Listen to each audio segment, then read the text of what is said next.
నమస్తే, welcome to our channel. నేను మిషాల్ని. ఆంధ్రప్రదేశ్లో తెలుగుదేశం పార్టీ మహానాడి కార్యక్రమం ఆన్లైన్లో జరుగుతున్న నేపథ్యంలో ఇటు తెలంగాణలో కూడా ఎన్టీఆర్ విగ్రహ ఆవిష్కరణ సీఎం రేవంత్ రెడ్డి గారు అయితే ఆవిష్కరిస్తున్నారు. మరి ఇటు తెలంగాణలో బీఆర్ఎస్కి ఏమన్నా డ్యామేజ్ అయ్యే అవకాశం కనిపిస్తుందా?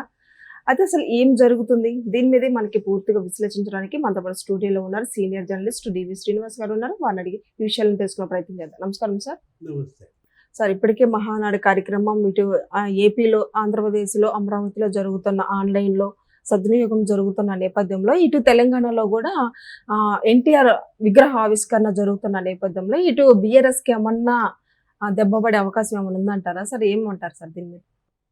ఏ కాంగ్రెస్ పార్టీ పై అయితే జీవితకాలం పోరాటం చేశాడో, కుక్కమూతి బిందెలని విమర్శించాడు, అవును, అదే కాంగ్రెస్ పార్టీ ఇవాళ ఎన్టీఆర్ విగ్రహాన్ని మరి ఆవిష్కరిస్తోందా హైదరాబాద్లో? అవును, అదే రేవంత్ రెడ్డి తెలంగాణ సీఎం. ఇక్కడ రెండు అంశాలు ఏంటి? ఆంధ్రప్రదేశ్ ఉమ్మడి రాష్ట్రం మాజీ ముఖ్యమంత్రి ఎన్టీఆర్, ఆయన విగ్రహాన్ని ప్రస్తుత తెలంగాణ సీఎం రేవంత్ రెడ్డి మైత్రివనం దగ్గర ఆవిష్కరిస్తున్నారు. ఆయన ఇచ్చిన మాట నిలబెట్టుకుంటున్నారు. రేవంత్ రెడ్డి హామీ ఇచ్చాడు. ఆ జూబ్లీ హిల్స్ ఉప ఎన్నికలో కూడా మనం చూసాం. ఏది కాంగ్రెస్ పార్టీ తరఫున మనని తన క్యాండిడేట్ని గెలిపించుకోవటం కోసం నవీన్ యాదవ్ ఇంటింటికి తిరిగి ప్రచారం చేశాడు. హోరాహోరీగా జరిగింది ఆ ఎన్నిక, బై ఎలక్షన్. ఇప్పుడు గోపీనాథ్ చనిపోయాడు. గోపీనాథ్ భార్యని బీఆర్ఎస్ పోటీకి పెట్టినా కూడా నవీన్ యాదవ్ మరి దగ్గర 25,000 ఓట్లతో గెలిచాడు. అంటే రేవంత్ రెడ్డి తెలంగాణలో తెలుగుదేశం ఓట్ బ్యాంక్ అంతా ఇవాళ కాంగ్రెస్కి జమ చేశాడా? ఎక్కడి నుంచో వచ్చినాడు కాదు కదా. రేవంత్ రెడ్డి ఎవరు? తెలుగుదేశం పార్టీ. ఆయన తెలుగుదేశం పార్టీకి వర్కింగ్ ప్రెసిడెంట్గా పనిచేశాడు. అదే ఇప్పుడు లోకేష్ ఎలా అయితే తెలుగుదేశం పార్టీ జాతీయ పార్టీకి వర్కింగ్ ప్రెసిడెంటో, అట్లా రేవంత్ రెడ్డి తెలంగాణ తెలుగుదేశం పార్టీకి వర్కింగ్ ప్రెసిడెంట్. తను చెప్తుంటాడు రేవంత్ రెడ్డి కూడా. మొన్న మధ్య ప్రధాని మోడీని కలిసినప్పుడు ఏమని చెప్పాడు? నా స్కూల్ బీజేపీ, నా యూనివర్సిటీ తెలుగుదేశం, ఇప్పుడు రాహుల్ గాంధీ దగ్గర ఉద్యోగం చేస్తున్నా అన్నాడు. అంటే ఇప్పుడు ఈ ముఖ్యమంత్రి పదవి అనేది ఆయన దృష్టిలో ఉద్యోగమా? అంటే కాంగ్రెస్ పార్టీలో తను ఉండటం తాత్కాలికమా? అంటే బీజేపీ స్కూల్ అన్నాడు. అంటే ఆయన ఏది రేవంత్ రెడ్డి చిన్నప్పుడు యువకుడిగా ఉన్నప్పుడు ఆర్ఎస్ఎస్ లేకపోతే కిషన్ రెడ్డి వీళ్ళతో పాటు ఆయన పనిచేయడం, అటు బీజేపీలో మరి ఒక కార్యకర్తగా పనిచేయటం, తర్వాత ఆయన ఇండిపెండెంట్ జడ్పీటీసీగా గెలవడం, ఆ తర్వాత ఇండిపెండెంట్ ఎమ్మెల్సీగా గెలవడం. అదే కాదు, ఇప్పుడు తెలుగుదేశంలో చేరటం, కొడంగల్ శాసనసభ్యుడిగా గెలవటం, లేకపోతే మల్కాజ్గిరి ఎంపీగా గెలవడం, తర్వాత ఇక తెలుగుదేశం పార్టీని వదిలేసి కాంగ్రెస్లో చేరడం. ఇక కేసీఆర్ వర్సెస్ రేవంత్ పోరాటం మామూలు పోరాటం కాదు, ఆట మొదలైందన్నాడు. ఎప్పుడైతే రేవంత్ రెడ్డిని జైల్లో పెట్టారో ఆ రోజు బయటకు వచ్చాడు. బెయిల్ పై బయటకు వచ్చిన వెంటనే అసలు హైదరాబాద్ నిండా ఫ్లెక్సీలు, ఒక పులి, ఒక సింహం లాగా రేవంత్ రెడ్డిని ప్రొజెక్ట్ చేస్తూ ఏమని పెట్టారు బ్యానరు? ఆట మొదలైంది. ఇంకా ఆట పూర్తి అవ్వలేదా? అంటే కేసీఆర్ ఓటమితో పూర్తయింది, ఆయన ముఖ్యమంత్రి కూడా అయ్యాడు.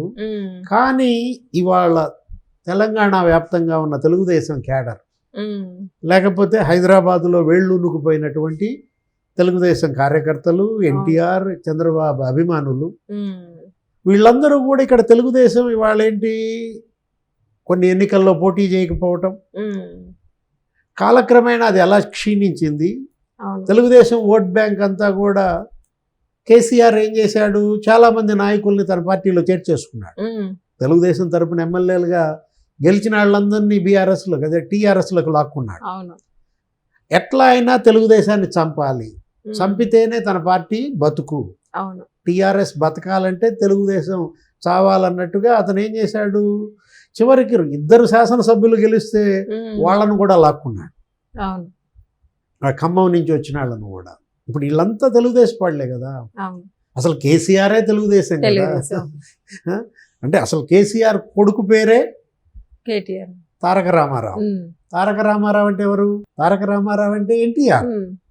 ఆయన నందమూరి తారక రామారావు, ఈయన కల్వకుంట్ల తారక రామారావు. అంటే కొడుకు కూడా ఎన్టీఆర్ పేరు పెట్టుకున్నాడు. ఎవరు? కేసీఆర్. అంత వీరాభిమాని, తెలుగుదేశంలో అంతగా ఎదిగాడు. లేకపోతే శాసనసభ్యుడిగా, డిప్యూటీ స్పీకర్గా వచ్చాడు, మంత్రిగా పనిచేశాడు. కాకపోతే చంద్రబాబు ఆయనకు మంత్రి పదవి ఇవ్వలేదు అని కక్ష కట్టి ఇక జై తెలంగాణ ఎత్తుకుని ఆ ఉద్యమాన్ని నిర్మించుకుంటూ పార్టీ పెట్టుకున్నాడు. తర్వాత అసలు గెలిచాడు, ముఖ్యమంత్రి కూడా అయ్యాడు. ఎలా కేసీఆర్ ఎదిగాడు? బీఆర్ఎస్, టీఆర్ఎస్ కాస్త బీఆర్ఎస్ అయింది. ఎలా పతనం అయ్యాడు? అంటే ఒక గాలి బుడగలాగా వచ్చింది ఆ పార్టీ, పేలిపోతుందా? అంటే తెలుగుదేశం ఓట్లనే ఎలా దూరం చేసుకున్నాడు? దానికి కేసీఆర్ కారణం ఎంత? లేదు, ఈ కవిత, ఇతనెవరు, కేటీఆర్ కొడుకు కారణం. మనం చూసాం ఆ రోజు చంద్రబాబుని జైల్లో పెట్టినప్పుడు అతనేంటి ఏదో ఒక ట్వీట్ ఏదో చేశాడు. ఎవరో ఒక స్టాండప్ కమెడియన్ అతను ఏదో హైదరాబాద్లో వస్తే అమ్మో తెగ నవ్వుకున్నానో ఏదో పెట్టాడు. అది ఎలా వెళ్ళింది? చంద్రబాబుని జైల్లో పెడితే ఆ షో చూసి నేను చాలా నవ్వుకున్నాను అన్నట్టుగా ప్రజల్లోకి పెర్కులేట్ అయింది. అదే కాదు, అప్పట్లో ఇక్కడ అందరూ ఆందోళన చేశారు. ఏది మెట్రో విత్ సిబిఎన్ అని, లేకపోతే గచ్చిబౌలిలో 1,00,000 మందితో సభ పెట్టారు. మొత్తం ఆయన వల్ల లబ్ధి పొందిన ఉద్యోగులు, ఐటీ ఎంప్లాయీస్, అక్కడెక్కడో ఐటీ, అక్కడ సైబరాబాద్లో అక్కడ వాళ్ళు నిరసనలు తెలియజేస్తుంటే ఏమన్నాడు, ఇక్కడ ఎందుకు చేస్తారు, ఇక్కడికి వచ్చే పెట్టుబడులు ఎందుకు పాడు చేస్తారు, లా అండ్ ఆర్డర్ ఎందుకు ఇక్కడ క్రియేట్ చేస్తారు, పోయి రాజమండ్రిలో చేసుకోండి, అమరావతిలో చేసుకోండి అని అతను నోరు పారేసుకున్నాడు. దాని ఫలితం మనం చూసాం. ఇవాళ బీఆర్ఎస్ ఓటమి. అటు హైదరాబాదే కాదు, తెలంగాణ వ్యాప్తంగా తెలుగుదేశం అభిమానులు, చంద్రబాబు అభిమానులు, లేకపోతే అసలు ఎన్టీఆర్ ఫ్యాన్స్ మొత్తం మరి రేవంత్ రెడ్డికి లేకపోతే కాంగ్రెస్ పార్టీకి ఓటేసిన ఫలితం ఇవాళ బీఆర్ఎస్ కాస్త ఏమైపోయింది, 83 సీట్లతో ఉన్నది కాస్త 38 సీట్లకు పడిపోయింది. అందులో కూడా 10-12 మంది ఇప్పుడు కాంగ్రెస్లోకి వెళ్ళిపోయారు. అసలు ఇప్పుడు 3rd ప్లేస్కి వెళ్ళిపోయిన స్థితిలో ఇవాళ బీఆర్ఎస్. ఇప్పుడు మళ్ళా ఇదొక శాఖ, ఏది ఇప్పుడు ఎన్టీఆర్ విగ్రహం రేవంత్ రెడ్డి ఆవిష్కరించడం అనేది. అంటే ఇప్పుడు ఎన్టీఆర్ అనేది పార్టీలకు అతీతంగా, ఆయన ఒక ఆంధ్రుల ఆరాధ్య దైవంగా, తెలుగు జాతి దార్శనికుడిగా. అంటే అంతకుముందు అసలు ఉనికి లేదు. ఏది తెలుగు వాళ్ళని ఏమని పిలిచేవాళ్ళు, మద్రాసీలు అనేవాళ్ళు.